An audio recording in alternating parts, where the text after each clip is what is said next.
Advanced algorithmic problem সলভিংয়ের কথা উঠলেই যে জিনিসটা সবার আগে মাথায় আসে তা হলো ট্রি ডেটা স্ট্রাকচার। তো আজকের এই বিশ্লেষণে আমরা একদম গভীরে গিয়ে দেখব এই ট্রি আসলে কিভাবে কাজ করে। চলুন শুরু করা যাক। আমাদের আজকের এই জার্নিটাকে খুব সুন্দরভাবে সাজানো হয়েছে। প্রথমে আমরা একদম বেসিক সংজ্ঞা দিয়ে শুরু করব, তারপর ট্রিয়ের প্রকারভেদ, ট্র্যাভার্সাল স্ট্র্যাটেজি, ডেপথ ফার্স্ট সার্চের খুঁটিনাটি পেরিয়ে একদম শেষে গিয়ে কিছু অ্যালগরিদম সলভ করব। আচ্ছা, সবার প্রথমে আসি সেকশন 1-এ। ট্রি ডেটা স্ট্রাকচার আসলে কি? সহজ কথায় বলতে গেলে ট্রি কিন্তু আমাদের সাধারণ লিনিয়ার ডেটা স্ট্রাকচারের মতো এক লাইনে চলে না। এটা একটা নন লিনিয়ার বা হায়ারার্কিক্যাল স্ট্রাকচার। এটাকে একটা ফ্যামিলি ট্রির মতো চিন্তা করা যেতে পারে। একদম উপরে থাকে রুট বা শেকড়, আর তার নিচে প্যারেন্ট ও চাইল্ড নোডগুলো একটা পরিবারের মতোই একে অপরের সাথে যুক্ত থাকে। এখন এই ট্রির ভেতরে ঠিক মতো নেভিগেট করতে হলে কয়েকটা টার্ম বুঝতে হবে। যেমন ধরুন এজ, যেটা দুটো নোডকে কানেক্ট করে। তারপর ডেপথ, মানে একদম টপ রুট থেকে একটা নির্দিষ্ট নোড ঠিক কতটা নিচে আছে। আর হাইট হলো কোনো একটা নোড থেকে একদম শেষ পাতার নোড বা লিফ পর্যন্ত সবচেয়ে লম্বা রাস্তাটা। এই কনসেপ্টগুলো ক্লিয়ার থাকাটা একদম মাস্ট, কারণ একটা নোডের পজিশন না জানলে অ্যালগরিদম ঠিকঠাক কাজই করবে না। তো একটা মজার প্রশ্ন করা যাক।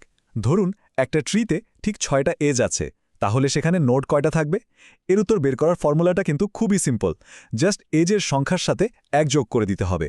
মানে 6টা এজ থাকলে নোড থাকবে ঠিক 7টা। একদম ম্যাজিকের মতো কাজ করে এটা। বেসিক টার্মগুলো তো জানা হলো। এবার সেকশন 2-তে আমরা ট্রি এর কিছু প্রকারভেদ বা শ্রেণীবিন্যাস নিয়ে কথা বলবো। একটা নর্মাল বাইনারি ট্রিতে চাইল্ড নোড বড়জোর দুটো হতে পারে, রাইট? কিন্তু বাইনারি সার্চ ট্রি বা বিএসটির ক্ষেত্রে নিয়মটা বেশ কড়া। এখানে বাম দিকের নোড সবসময় রুটের চেয়ে ছোট হবে, আর ডান দিকেরটা হবে বড়। আবার এভিএল বা রেড ব্ল্যাক ট্রির মতো কিছু ভেরিয়েশন আছে, যারা আরও এক ধাপ এগিয়ে কঠোরভাবে ব্যালেন্সিং মেনটেন করে। অন্যদিকে খুব দ্রুত রেঞ্জ কোয়েরি প্রসেস করার দরকার হলে তখন আবার সেগমেন্ট ট্রি ব্যবহার করা হয়। মানে কাজের ধরন অনুযায়ী ট্রির ধরনও বদলে যায়। এখন ট্রি কিভাবে তৈরি হয় সেটা তো দেখলাম। সেকশন 3-তে আমরা দেখব এই ট্রির ডালপালাগুলোর ভেতর দিয়ে কিভাবে সহজে ট্র্যাভার্স বা ন্যাভিগেট করা যায়। ট্র্যাভার্স করার মূলত দুটো বেশ জনপ্রিয় ফিলসফি আছে। প্রথমটা হলো ডেপথ ফার্স্ট সার্চ বা ডিএফএস। এটা রিকারশন ব্যবহার করে খাড়াভাবে একদম গভীরে লিফ নোড পর্যন্ত ডুব দেয়, অনেকটা কুয়োর গভীরে যাওয়ার মতো। আর অন্যটি হলো ব্রেথ ফার্স্ট সার্চ বা বিএফএস, যেটা একটা কিউ ব্যবহার করে লেভেল বাই লেভেল অনুভূমিকভাবে স্ক্যান করতে করতে এগোয়। আমাদের ফোকাস এখন সেকশন 4-এ। চলুন ডেপথ ফার্স্ট সার্চ বা ডিএফএস নিয়ে আরেকটু গভীরে ডাইভ দেওয়া যাক। ডিএফএসের প্রথম প্যাটার্নটা হলো ইন অর্ডার ট্র্যাভার্সাল।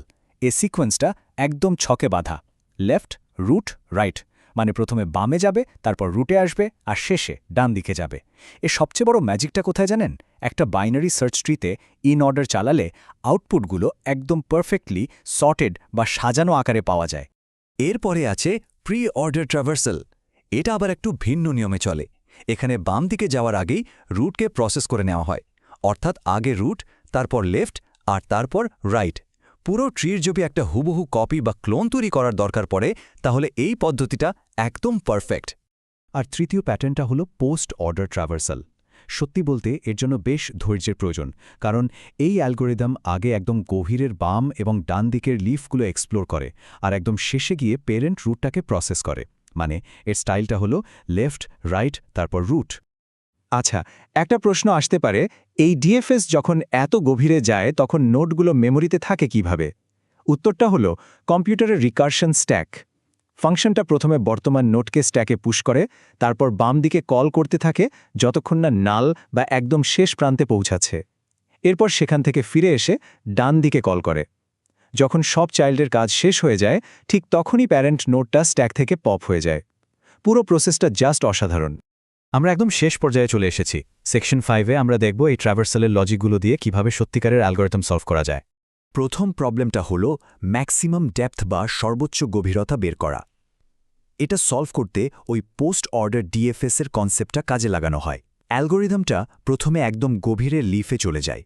এরপর রিকারশন স্ট্যাকটা যখন এক ধাপ করে ওপরের দিকে উঠতে থাকে, তখন নিচ থেকে একটা +1 ভ্যালু ওপরে পাঠাতে থাকে।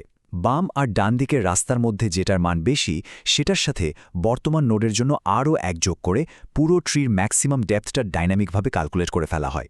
একটা ব্যাপার খেয়াল রাখতে হবে, যখন আমরা একাধিক ট্রির স্ট্রাকচার তুলনা করি তখন ভুল এড়ানোর জন্য কিছু বেস কন্ডিশন খুব কড়াকড়িভাবে চেক করতে হয়, যেমন প্রথম নোডটা কি নাল, দ্বিতীয় নোডটাও কি নাল, বা নোডগুলোর ভ্যালু কি হুবহু মিলেছে।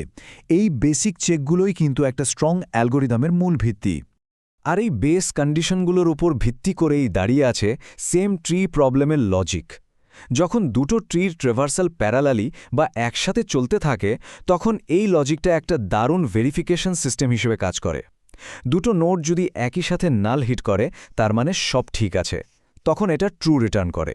কিন্তু যদি এমন হয় যে শুধু একটা নাল অথবা ভ্যালুগুলো ম্যাচ করছে না, ব্যাস সাথে সাথেই সেটা ফলস বলে সিগন্যাল দিয়ে দেয়।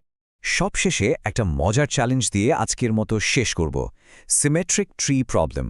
ভেবে দেখুন, সেম ট্রি চেক করার সময় আমরা বাম দিকের সাথে বাম দিক তুলনা করেছিলাম, রাইট? কিন্তু আমরা যদি একটা ট্রির মিরর ইমেজ বা আয়নার প্রতিবিম্ব চেক করতে চাই তাহলে তো পুরো লজিকটাই উল্টে দিতে হবে, মানে তখন বাম দিকের সাথে ডান দিকটা মেলাতে হবে।